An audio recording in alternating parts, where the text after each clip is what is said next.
The new hero.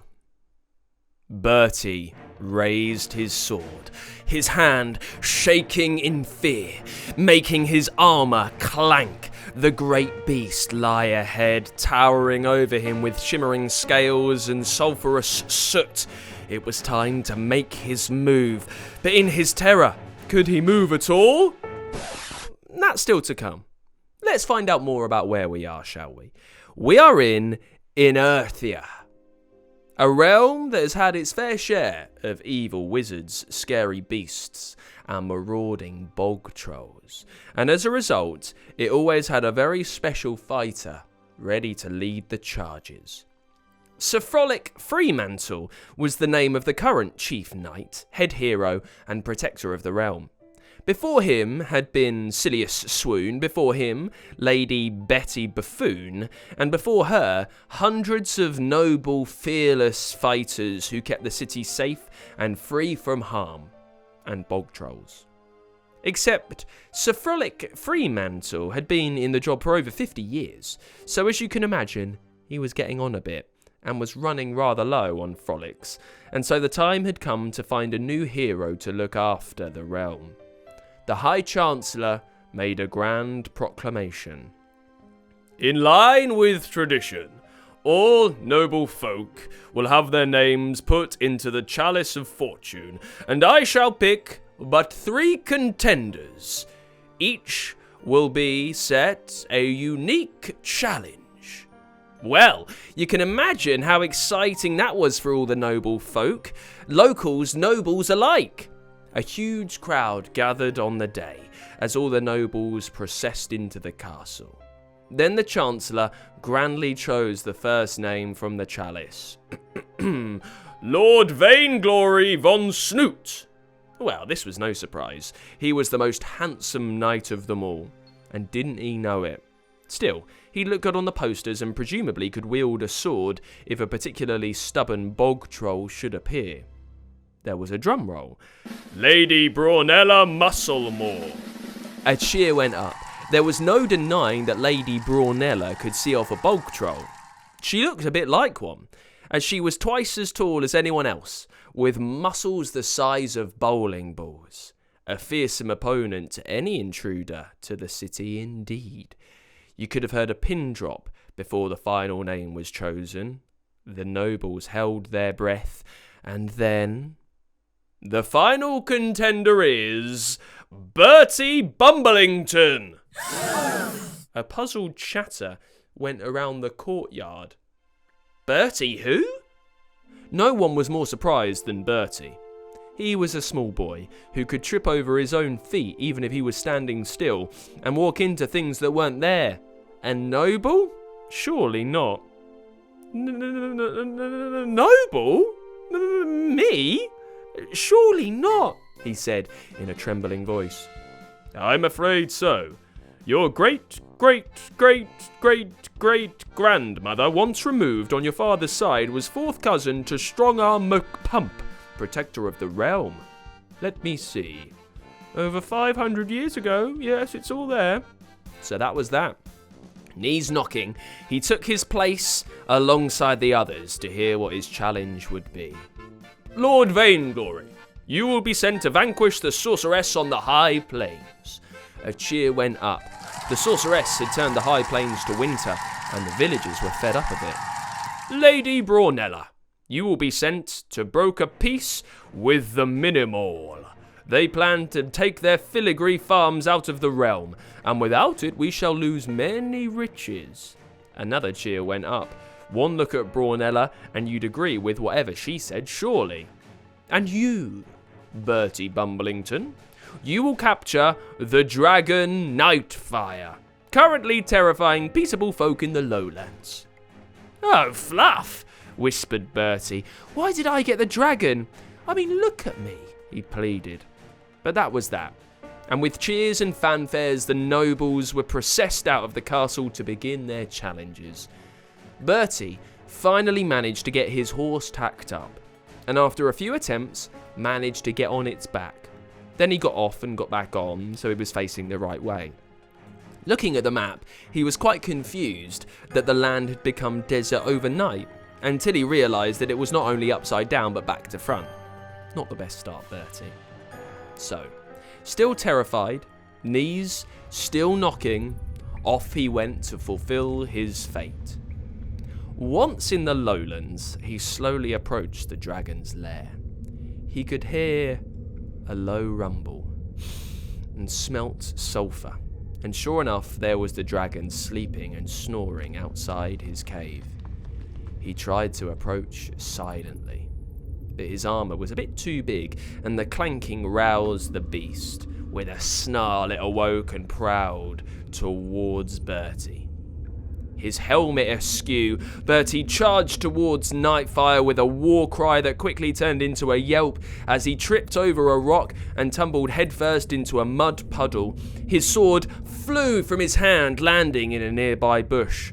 Nightfire, startled by our knight's approach, attempted to unleash a mighty roar, but it came out as more of a sneeze, sending a tiny puff of smoke and a few harmless sparks into the air, and then, surprised by his own sneeze, stumbled backwards, tripping over his tail and landing in a heap with a bewildered look.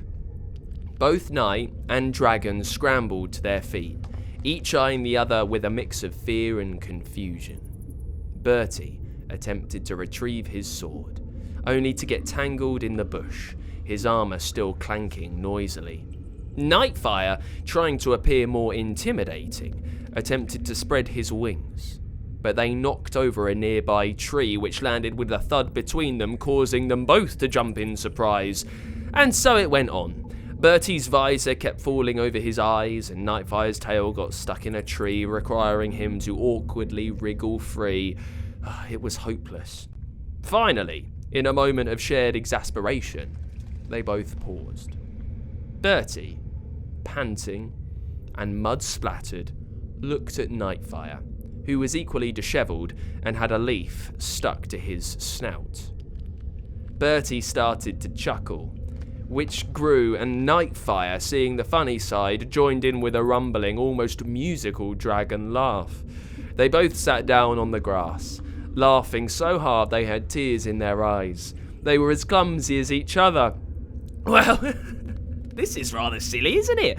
Bertie gasped between laughs. Nightfire nodded, still chuckling.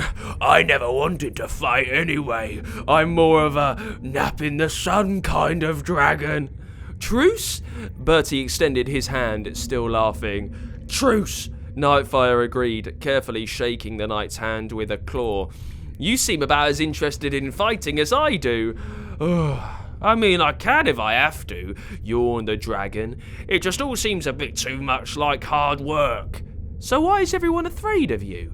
Nightfire shrugged his enormous shoulders and huffed. "I dunno. It's all rumours. I suppose my name doesn't help. I mean, Nightfire, really? I'd prefer to be called Mr. Fluffles or something, but apparently you don't get to choose. It's not easy having everyone hate you," he sniffed. "I think everyone will love you," smiled Bertie. "They just need to get to know you." So, in the bright spring morning, he led a sleeping Nightfire back into the village. There were gasps and a few squeaks, and then cheers. He'd captured the dragon and completed his quest. I mean, technically that was true, but most people didn't realise that the dragon didn't seem to mind being captured very much, and occasionally rolled over to have his belly rubbed. Quite soon, everyone could see that the dragon was not exactly a threat to anything except possibly the contents of the fridge. Bertie waited anxiously to hear the decision of the Lord Chancellor. "My decision is that the new hero is Bertie Bumblington." There was a gasp from the crowd, and Bertie and Nightfire, who was watching intently and eating popcorn. But the others? Surely they had performed greater feats of bravery than I have. On the contrary, Lord Vainglory was too busy looking at himself in a mirror that the sorceress turned him into a frog. A frog's not much use as a new hero. And that daft Brawnella went charging into the Minimall's castle, swinging her bat around and ended up squashing a great number of them with her massive feet. Never mind trading with us, they're not even talking to us now.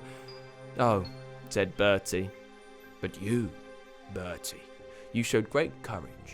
Even though your knees were knocking, you stepped up to the challenge. And intelligence, reasoning that what you had been told about that dragon might not be true. And kindness, and diplomacy to introduce our new friend, Nightfire. A cheer went up from the crowd. The dragon blushed, as much as a dragon can blush. I'd rather you call me Mr. Fluffles now, actually, he piped up from the corner of a room, and no one could disagree. So, Bertie became the new hero, and in time his knees knocked less in the face of danger, and he learned how to get on a horse the right way, and got some armour that actually fitted, and he went on to be one of the most loved heroes the realm had ever had. And Nightfire, and Mr. Fluffles, well, he stayed at the castle with Bertie. After all, he was an enormous dragon, and if there was an invasion of bog trolls, they didn't have to know he was a big softie, did they?